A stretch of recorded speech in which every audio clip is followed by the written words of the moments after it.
That was me opening 522 gold from my mailbox from just one single item after soloing Razorfen Crawl. In this video, you'll learn how you can make that kind of gold too, if you're lucky and patient. Welcome to Razorfen Crawl, home to many zone-specific BOE blues that can be worth incredible gold. It's populated with level 26 to level 31 elites, but we're going to be soloing it with a level 25 hunter. We start here in this little path, and there's one pack that comes in here. Lucky for us, he's right here already. If he wasn't, then we'd want to wait for him to come along to make sure that we kill him somewhere near the portal. Otherwise, when he runs away at low HP, he might pull ads. Not that that would kill us or anything, but it would be annoying. So, the first mob we've encountered is a Razorfen warrior. They've got no relevant abilities, and they're super easy to kill. But they also don't really drop anything good. You can only get a Sword of Decay or a Wolf Claw gloves from them, which are the Poos drops. I mean, they're still like 20 gold each, but by RFK standards, that's trash. Next, we come to some Razorfen Quill Guards, which, much like the Warriors, have no relevant abilities, and they are very easy to kill. We do get a few extra potential drops though. They can drop Pison's Old Greatsword, Plains Ring, or Staff of the Shade. Of these, Plains Ring is the good one, going for around 70 to 100 gold.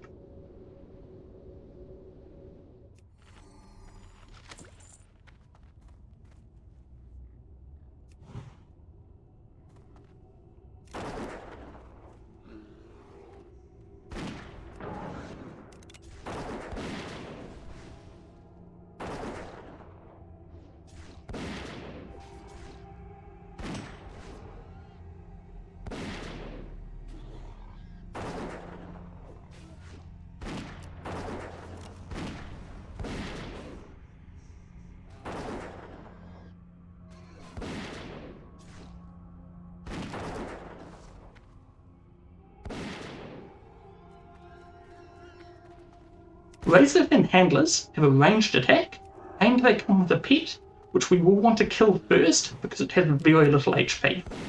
The drops on these mobs though are awful. They only drop Staff of the Shade.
Razorfen Geomancers are pretty similar to the handlers, with a casted range attack and a low HP pet.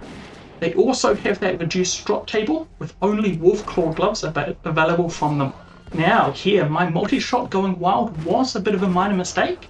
Pulling a warrior, I really didn't mean to. Still perfectly fine though.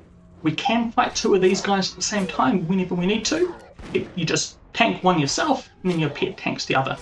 Focus the one first that your pet is on, and then once that's dead, have your pet come and taunt off you with Growl.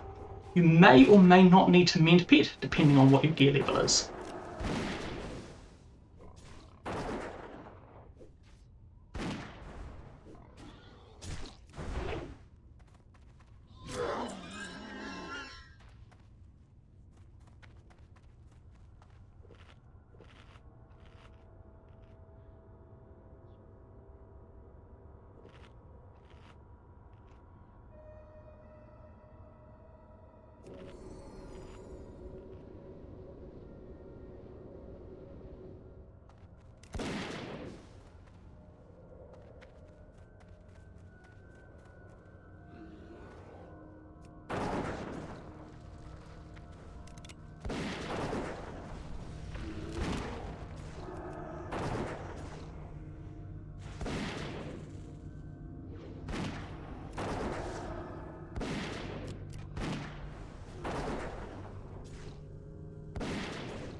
Now up here, there's always going to be 2 quill guards that will pull together.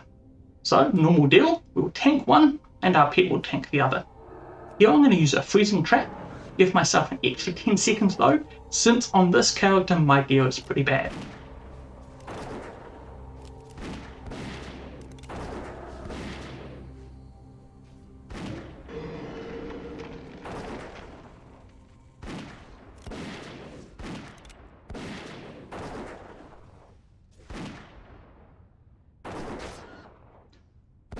Usually you can kill your pet's one before it runs into another mob, but if like here you do get an unexpected ad, just don't panic. Finish off the runner first, then have your pet taunt off you, and then you're going to make a judgment call. You can just run out of the instance to reset, or you can try and finish off the second mob first. In this case, I made the judgment call to finish off the second mob first, then run out of the instance, back in again, and the mobs are de-aggroed.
Now for the good part, Razor Fen Defenders are the best mobs in here.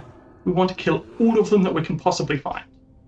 First of all, they don't do anything relevant, and also they drop the full selection of loot, including the golden ticket, Mantle of Thieves, which sells for around 400 to 500 gold. That's the one that I sold for 550 gold.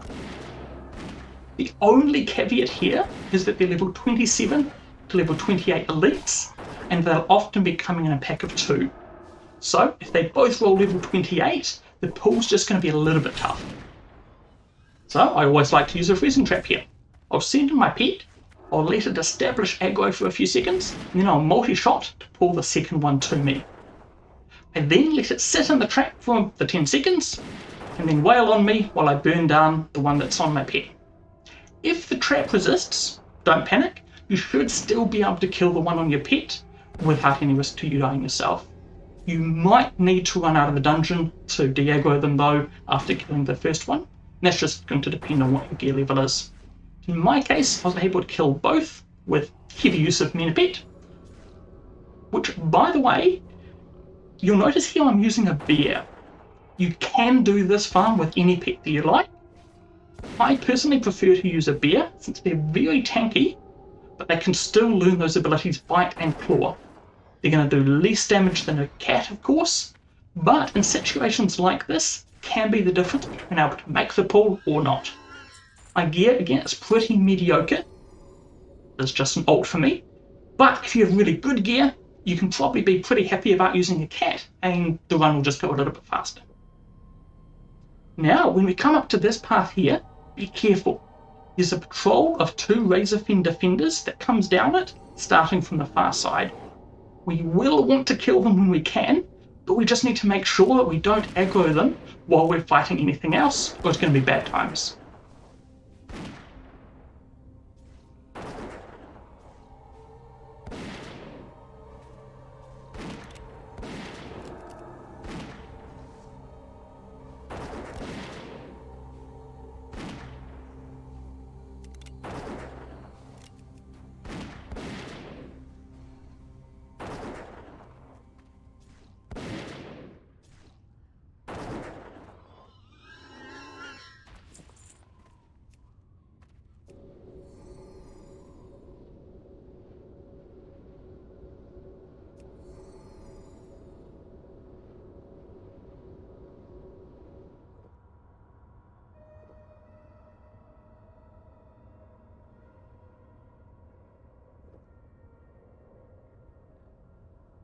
Now, this path here, it's got some random mobs. The one we've come to here is a Razorfen Ground Shaker. It has an AoE stun as its ability, does moderate damage, but other than that, it's not too tough. Now, unfortunately, these Ground Shakers, they appear not to drop the Mantle of Thieves, but they can still drop some other reasonable stuff.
And we're coming now to a Razorfen Beastmaster.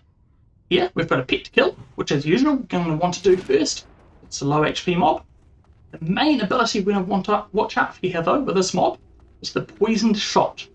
Ideally what you want to do is just line of sight whenever they cast it. If you manage to do this, he's going to keep casting it, and we're going to avoid a lot of damage on us and on our pet just by juking back and forwards along a pillar while he just spams this ability that's never going to hit you. Also, the Poison Shot, it does hit pretty hard, but it's probably not going to actually kill you. So it's not the end of the world if one does land on you. And these are going to be the highest level mobs we're going to be fighting. They can be either level 30 or 31. And there's actually a huge difference between the two. And at the level 30, yeah, they're pretty cozy to kill. But the level 31s you've got to watch out for. Because they're so much higher level, they're going to be avoiding most of your pet's damage, and you're going to have a lot more aggro problems. Still doable, of course. What I'm going to do here, just splice in a video of another run where I've got level 31 so you can see how I can just kill them.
Okay, back to the main one. Now, when you come to these three mobs, there's always going to be two defenders. Good, that's what we want. And they're going to be linked up with each other. And then there's going to be a third mob, which can be anything. If it's a Beastmaster, nice and easy, we just shoot the pet, and the pet will aggro its master, but not the defenders. But if it's anything else, you're going to need to wait for it to move slightly away from the defenders. I'll just spice in a little bit of footage from another one so I can show you. Here we've got the third defender. See how it's pretty close to the other two. If I would shoot it now, it would aggro the other two also, and three mobs, it's just a bit too tough for me. But if I just wait a little while, it's going to turn around, walk a few steps to the left. As soon as that happens, I'm going to shoot it straight away. Even with my pet here at 60% HP, me with almost no mana, one mob, nice and easy. The main thing here is we're going to get that sweet solar pool. Now we've just got the two defender pool, nice and easy. We've already done one of those, but you might notice halfway through the pool, I start running away. This is what I saw on the minimap. I have track humanoids on for this, so I can see where the patrol starts coming my way. I want to make sure I don't aggro it at the same time as any other mobs, or I'm going to have to run out and de-aggro the mobs.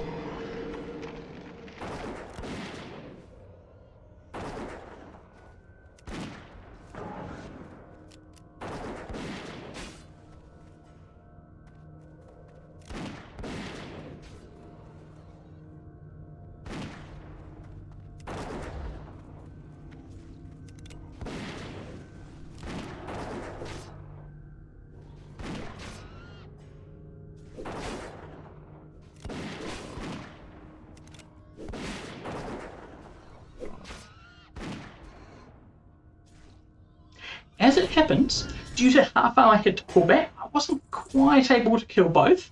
So I'm still going to have to run out of the dungeon back in again to de-aggro, but at least I got one of them down first. So when I come back, I can kill the patrol at my leisure.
After I finish off the other mob, the two defenders, I see one more defender, so I'm going to make sure to kill that.